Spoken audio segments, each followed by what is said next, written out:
Plus, we're learning about a second investigation that may have been underway into Secretary of State Mike Pompeo when the president fired his IG from the State Department on Friday night. John Roberts has got a mouthful already today on the North Lawn. John, good afternoon to you. Let's begin there now. Hello. And good afternoon to you, Bill. Just been listening in with one ear to the president's roundtable going on with restaurant industry leaders and executives. Certainly that sector of the economy has been one of the hardest hit with all of the closures.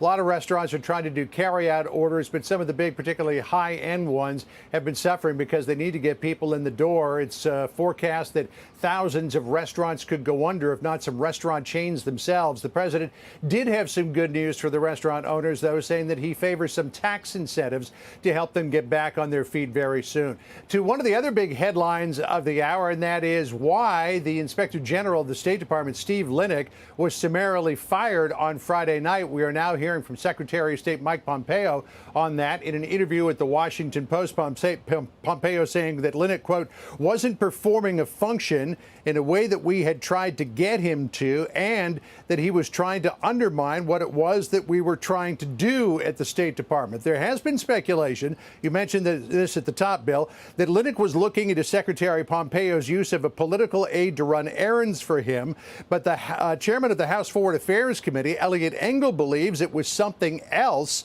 In a statement confirmed to Fox News, Engel said, quote, I have learned that there may be another reason for Mr. Linick's firing. His office was investigating, at my request, Trump's phony declaration of an emergency so he could send weapons to Saudi Arabia. House Speaker Nancy Pelosi weighing in on Linick's firing on the Sunday shows. Listen here. The president has the right to fire any federal employee. But the fact is, if it looks like it's in retaliation for something that the IG, the Inspector General, is doing, that could be unlawful.